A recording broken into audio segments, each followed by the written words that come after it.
Welcome to the Blessed Podcast. I'm your host, Dr. Raquel Tolson, and I'm here to help you to experience being blessed that transcends a mere hashtag. Because being blessed is more than just hashtagging on Instagram, saying, showing what you have or what you're doing.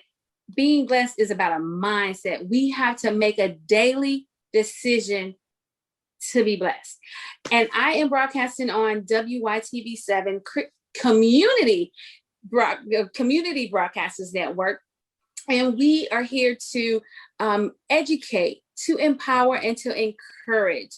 And if you want to help us further the mission, please go to www.wytv7.org and hit that green donate button. Every little bit helps. Okay. So we are still in April, and I have with me my friend, Dr. Wendy Talley, because she wants to shower you with some knowledge. And I promise y'all, this is some stuff that it's probably something that you never even thought about. And Dr. Wendy listen, I don't want to spend a whole lot of time talking all about her, but let me just say, my friend is the truth. Okay. She is a licensed social worker. But what really impressed me with you is that how you didn't most times when you think about social work, you think about it in different terms, but you are over at the movie, not the movie theater, but the sound stage. Which one? Paramount? Sony Picture Studio. Picture Studio. Yes. Helping them. This woman thinks outside the box, and she is like a perfect person to talk to, because I'm just saying, everybody is wonderful. All people that do what you do, I think you guys are wonderful. We need you. But the fact that you think outside the box, girl, I love it. I love it. And let me just tell y'all this, Dr. Wendy, I met her last year, right before the coronavirus shut everything down. And before I met her, I wasn't using doctor in front of my name. But Dr. Wendy told me, she was like, well, you went to school and the degree you have is a doctorate. Just because other lawyers don't put doctor in front of their name, that don't have nothing to do with you. This is why I'm saying she thinks outside the box. I love you. I love you. Thank you for being here. Welcome to Bless. Yes, this is absolutely amazing. It is an honor. It's a privilege. I don't take any type of request for me to join, to participate, to give back lightly. I do not take that lightly, because no matter how far God has taken me, I always remember that you could have chosen anyone, but you decide to choose me. And I honor that, and I appreciate that. And yes, you earned that doctorate degree. I was like, okay, we need to change all your book covers, call the publishing company, trash it all. We need to put doctor in front, because you earned that. You worked for it. You cried for it. You slaved for it. And you know what? You're setting the stage for other people that look like you, that look like me, that have the same walk, to say, I can be able to do that. You shattered the excuses. So definitely walk. And you don't worry about them other naysayers. You didn't go to school for them. You went to school for everyone that was praying for you during that process. So, oh my goodness. Thank you. Thank you. That was awesome. You were so awesome. Oh my goodness. So Dr. Wendy, tell us about what your specialty. What are you like? Where's your passion? Get a t-shirt on that just says, oh, my passion. My true passion, and thank you, because sometimes people ask me what it is that I do, but what it is that I'm passionate about is completely and totally different. Yes, I'm a social worker. Yes, that's what I do, but I am that special kind of social worker, like you said, think outside the box. I'm considered a corporate wellness trainer and leadership development in the field. I take the idea of mental health, mental wellness right into the corporate America and say, how can we help your organization be balanced and well and still be productive, because you have human capital and you need to use them the best way that they can, honor them and support them as human beings. So that's what I do. And I help leaders grow. I help leaders grow in their position and how to be the best and learn balance as well. But the fact that you living in LA and you was like, let me take this to the studios, because you know what because the reason why I even am in LA is because my son wanted to be an actor. So we are in that. And we need those people mentally stable. Yes. Because they are creating the content that's going into the eye gate of America. Absolutely. And so if they are mentally stable, then maybe we will get some stability, some mental stable stuff to partake in, So Absolutely. I definitely appreciate you for doing that. But now what I really wanted you on for is to teach us, to shower us with some knowledge about elder abuse. This April, even though we're almost out of it, April is considered domestic abuse month. And it's different because in October is domestic violence month, but in April it's domestic abuse month. And one of the things that I never even considered, because domestic is in your home, elder abuse. Tell us, like, how prevalent is elder abuse? Well, it's actually more prevalent than we actually know about it. It's very hidden, and we need to begin to unveil this issue. And this is something that our grandparents, our great grandparents, and great and beyond have all gone through. And it transcends from, it doesn't matter from your socioeconomic status to your ethnic background, to the color of your skin, to the language that you speak. It does not matter. It is across the board, and it looks very different. Elder abuse is something that we need to pay more attention to, because by 2050, over 40 million people will be 65 years and above. So think about that. Think about when you're going to turn 65 and everyone else that's behind you, that we're all at one point, this planet will be overly populated with people over the age of 65. So what is our quality of life going to be? So if we don't begin to really address the issues that impact I like, instead of calling it elders, we want to call them seasoned, Larry seasoning salts. So our seasoned gorgeous, because not every, elderly is turned different. 50 is the new 30, 60 is the new 40. I mean, we're living it and fabulous, right? So yes, we continue to do that. But we got to make sure that in the home where no one can see, when the shades are closed, we want to make sure that they're still living fabulous outside of the house and inside of the house, where no one is harming them, including the ones that they love. Okay, you know what? I need to take a quick break and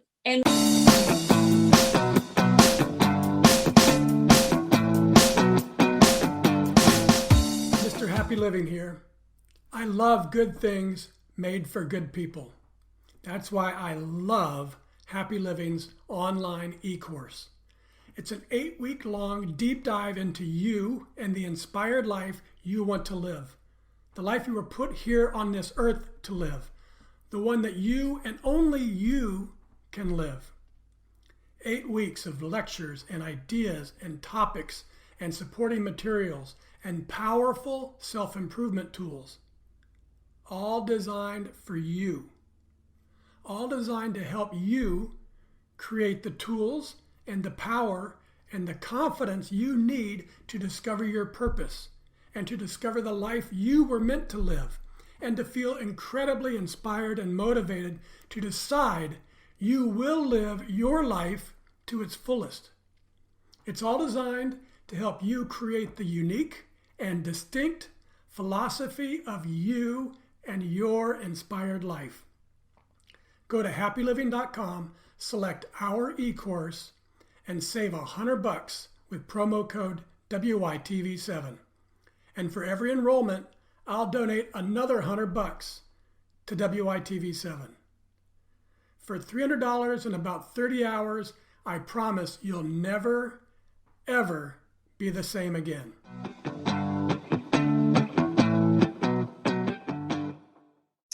We're back. Thank you for being here on Blast. Dr. Wendy, So one of the questions I had about seasoned, what we calling it seasoned, not elderly, right? One of the questions I had is what are we really talking about? Like between who? Like the abuse is it between, the two seasoned people? Like who is the abuse? Who are we talking about?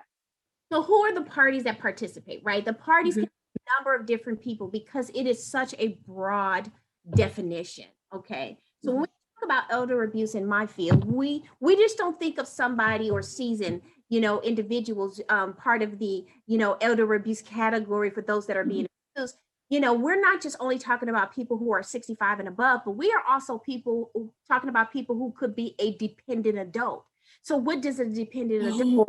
Oh, The okay. definition of someone who is dependent. They could be medically dependent. They could not have the mental capacity to take care of themselves.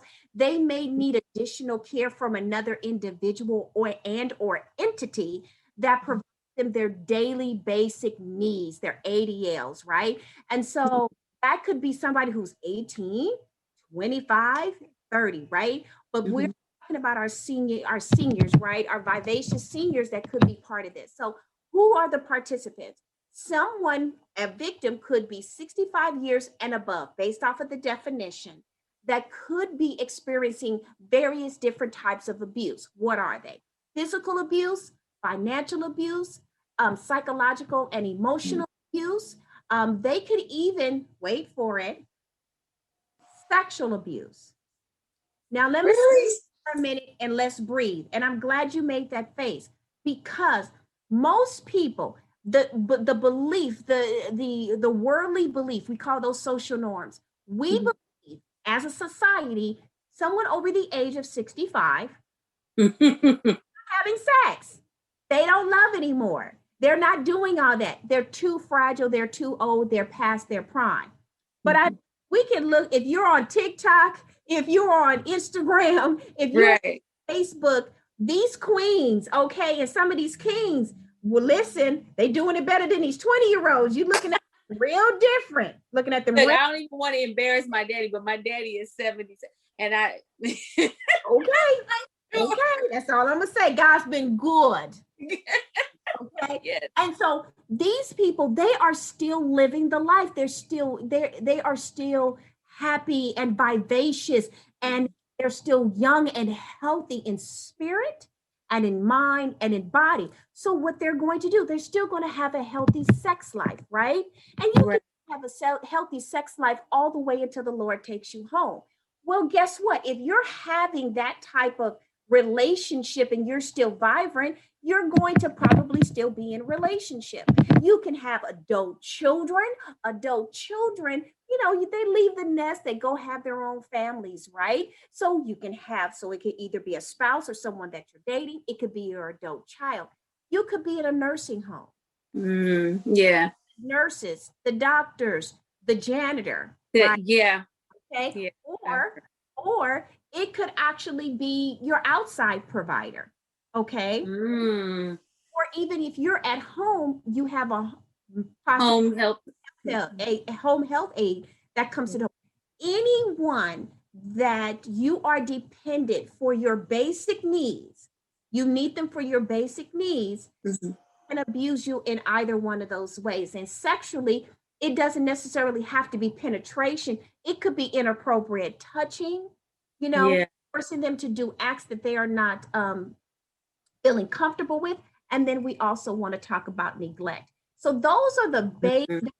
basic things that we look at, the different types of abuse that an elderly person can experience, and those who are the participants.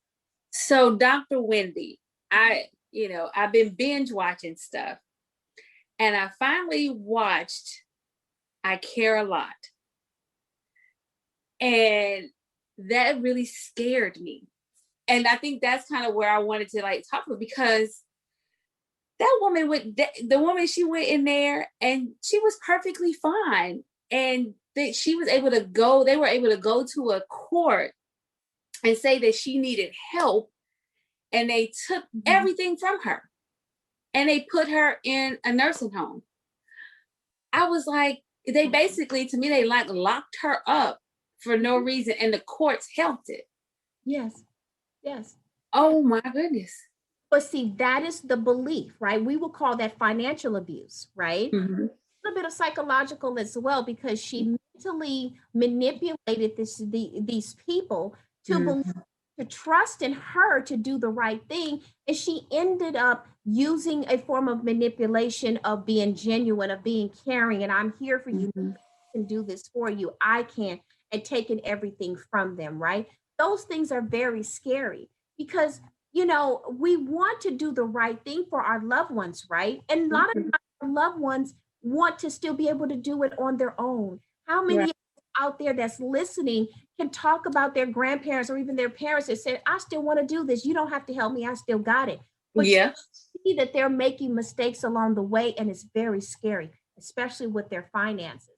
So those things, unfortunately, are very real, and it does happen. And what hurts the most is when a loved one, a family member does it to you, Yeah. especially your own child. Oh my gosh, I just thought of something just popped in my head. A friend of mine was saying how a grandchild had got a hold to, I guess, a checkbook or whatever, and Mhm. was taking money from the grandmother without her even knowing.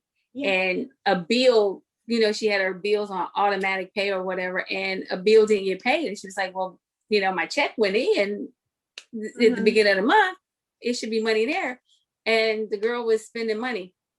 Yeah. And Yeah. she didn't take all of it, but she was, she spent enough, and it was without consent, Exactly. and it kept her grandmother from being able to pay one of her bills.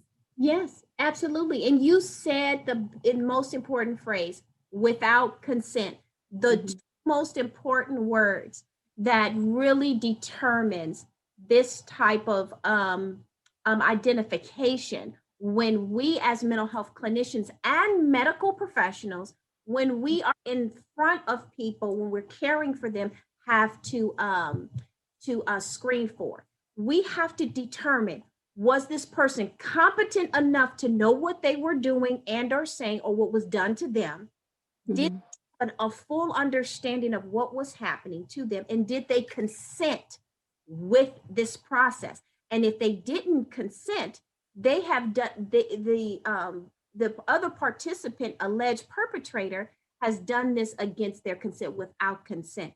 And that is the determining factor for us to be able to say, okay, something's not right here. Also, too, we can suspect it if we believe, based Mhm. the evidence. It may not have been said, but we look at putting pieces together. Something's not right with this. We're missing money here. Bills are not being paid here. She appears to be confused. Money is going in, but there's these small increments that are coming out that's unnoticeable, that's causing her to not be able to pay her bills. I can say, I suspect financial abuse, and make a call to Adult Protective Services and say, this is what I'm thinking. They have to say to me, okay, we believe you, let's go ahead and do the report. But there are some reports that we do, they don't think is they don't fit the criteria from their belief that Mhm. we should do anything. We need a little bit more, right? But how do you find out? Like, how can somebody notice that? Because if I'm paying all my bills, and let's just say, I mean, because like we said, 65, most 65-year-olds are really still working, Mhm. honestly, because we really our age people, we can't even retire until we're 67. Right, And if you right. want all the money, you got to wait till you're 70. You Exactly. know, so Exactly. how can people notice that? Even adult children, how can you notice? Because most of us don't have access to our parents' accounts to know that something is happening. How can we help? And this is going to be touchy because, again, our parents want to keep their business to themselves, right? They don't Yes. want their bank accounts, right? They don't Yeah. want you to do that. But then how you can really help that, you can give suggestions. Hey, mom, hey, dad, you know what? I just want to make sure that you are okay. Are you the only one that's going into your bank account? I don't want to touch it, but I just want to make sure you haven't accidentally given someone access to your money. Make sure you get your bank statements, mom, dad. Mhm. Go them. If you see that there's some charges you don't understand, I can take you to the bank. You can figure it out with the banker. If you want to stay private, if you want me to sit next to you, that's totally fine. If you want to call them over the phone, that's fine as well. But I want to say a lot of banks have a policy now, especially when they've identified a customer they have, a client that is over a certain age, they will flag it. Oh, Begin to see that because you have a behavior, right? Our banks tend to notice our type of behavior. What's our spending habits? Where do we normally go? How much we normally spend, right? Banks will flag a certain amount and will stop it. But Okay. if it's too low, they don't catch it, you can Right. do that. So it's best to just put the idea, plant the seed in mom and dad's or grandma, grandpa's mind to say, make sure you go over your bank statements, okay? Mm-hmm. That you haven't accidentally given it to someone. And if you want me to help you, you can sit right here next to me and you can watch what I do. I don't want your password. I just want to make sure we're going over it so you can see, and then after that, you can take over. And it's going to be difficult because they're going to want to do it on their own. They're not going to want you to look at them as like they're incompetent or they're not capable because they raised you, right? Right. I raised you. But what happens is we forget. Once adult, twice a child. Twice a child. How we do that? As we age, 65 and above, sometimes we think that we're Superwoman or Superman, right? Because we don't think that the worldly things that are happening no longer affects us because we've lived a long life. But they still do. So what do they think? They're invincible. Who thinks they're invincible? Teenagers. Another type of childlike behavior is when they may be cognitively declining or even medically declining from the neck down, but they still got their right mind. So they may need home health care. They may need help taking a shower, going to the bathroom, cleaning themselves, taking a shower, going to the grocery store. They may need certain things like that. Who do we normally help with that? Our younger children, twice out, once adult. And that is the aging process that we tend to go through. And so it's very hard for them to break free from becoming independent to dependent. So I would suggest anyone that's listening, just start with a basic conversation, invite them to make sure to check on their stuff, let them know you'll be here if you need them, if they need you, and you'll sit right next to them just to make sure everything's okay. Now tell me this, do you find that seasoned adults have a hard time admitting to, say, sexual abuse? Yes, it's embarrassing. Let's talk about cultural norms, right? Because this beautiful world is built up from people all over the planet, right? From different languages, ethnic backgrounds, heritage, and traditions. And then we got some from mixed backgrounds, right? And then some of those backgrounds could be based off of your sexual orientation. So we have to look at all of that. So when we talk about sexual assault, sexual abuse, that's a lot of shame, guilt. We have to just honor that and acknowledge that, because who wants to admit that? Right. That someone has violated you, that has made you feel uncomfortable. And what if that person is your husband or your wife? What if it's your child? And that's hard for people to imagine that's happening. Trust and believe it's happening. So when we talk about, being able to talk to our seasoned individuals, our senior community about sexual assault, they get very uncomfortable. And a lot of times they don't even know what that means. Okay. Story. This is my personal story, right? And so my mother and father, God rest both of their souls, they were married for years. My mother and father got married in their 20s. Okay. They migrated, one from Houston and one from Mississippi. My father was in the Army, the Korean War veteran. And my mother, she just migrated from Mississippi and started her own business, in the 60s. but she came here during 1945. They met each other and started having children in 1951. The firstborn, my sister, was born. Now, over time, there had been some abuse. Now, I was not around or I didn't see any of it. I'm the baby of 11 children. Hold on to that, put a pin in that because that's going to mean something. Okay. So I got 10 other people ahead of me who have lived a life with these two people that I did not get to experience because I came later, born in the 70s, raised in the 80s and the 90s. Mm-hmm. So here's two people born in the 20s and the 30s having a different mindset culturally. And back then in the South, you don't talk about what goes on in your house. Right. That's Okay? true. You just don't do it, even if you're being forced.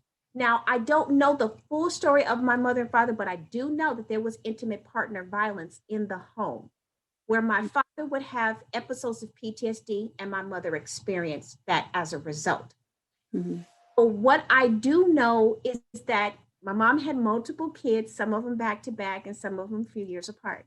11 years later, I'm born, but they don't sleep in the same bedroom. Mm-hmm. Mm-hmm. Confused. A little confused, but okay, but that's my normal. I Right. didn't know no. I thought so that what married couples do. But over time, I learned that my father would have these episodes and would abuse my mom mentally, emotionally, psychologically. Where I bring up the sexual abuse is still very much of a mystery to me, but it's concerning. My conception, was it consensual? Because here I'm coming into the world, you two were already sleeping in a separate bedroom. Why? Mm-hmm. Don't know. And then all of these kids being born, and then boom, stop, and then boom, you're sleeping in a separate bedroom, and then boom, there's a child. And so that really, got to me. Well, my mother ended up having dementia. Watch this. When you have dementia, the brain begins to dump, whether if they're realistic visions or not. My mother used to, during her dementia time, would make comments like, don't have that man come near me, he's going to rape me. I'm like, Mom, Oh my. she would have it. I was like, where's he getting it from? It was like, I don't know. I didn't know that my brother, he's doing life in prison. He actually ended up having I guess he used PCP. He had a really bad trip and attacked my mother and was almost trying to rape her. Oh my. Stopped it. Mm-hmm. So here, elder abuse. You see it? Right, right. So, but that was a drug trip. So they go. You didn't say anything about it. I found this out later. No one told me about this. Okay. So I don't know a lot of things that they went through. So sexual abuse is very shameful. They feel guilty. They're afraid to talk about it. And when you're talking about seasoned individuals, it has been told to them in their families, you don't talk about what goes on into your home because you don't want people to judge you. Right, right. Oh my gosh, we are almost out of time, and you are like blowing my mind. You have stuff like everybody out there. I hope you guys are getting it because that's a lot of knowledge he just dropped on us. Because you told us how we can help take care of our parents, but what I also heard is how I can help take care of me. Because I'm 51, so it's 14 more years before I'm 65, and then even though I think I'm gonna still be doing whatever, but some people do prey on people, especially if you're living alone, and people see that. People are very observant of how you're living, and I never meet a stranger, and especially if they're young, and I start, oh, this is my new child. I take on children all the time, and it to me, I was like, and I don't want to be scared or apprehensive to love people who God send in my life that need love. But I do realize that I have to be very vigilant, and I have to speak up. I can't be ashamed or, embarrassed if somebody is hurting me anyway. And so you have really, oh my gosh, you have definitely shared some knowledge showered us with a lot of knowledge. If people want to find you, how can they find you? Well, they definitely can find me on my website. I have a group practice. It's called the Lease Consulting Group. That's THELESE Consulting Group. And I just want to say that I am so proud that I created a screening tool called Save an Aging Life Screening Tool. Apple picked it up, did a great review, and it's also on Google Play, where clinicians and healthcare providers can screen for intimate partner violence, domestic violence, and elder abuse in people over the age of 65. It is great to use, and I really want people to use that, and that's definitely on my website. You can also find me on Instagram at Wendy _Talley, TALLEY _DSW _LCSW. You know, we got to put our credentials, right? So find me there using that name, and also on Facebook as well. So connect with me, let's talk, and please look up Hidden No More. And Hidden No More is spelled with 4 D's. I promise you, it wasn't my dyslexia. So it's HIDDDDEN, No More. Look that up.org and get more information about how you can save an aging life so they can be successful. Oh, that is awesome. Thank you so much for being here. I hope you guys have learned something. I hope it helps you to save a life. Hidden No More, 4 Ds. That I think everybody should go and check that out. Thank you, Dr. Wendy. And until next week, be blessed. Thank you.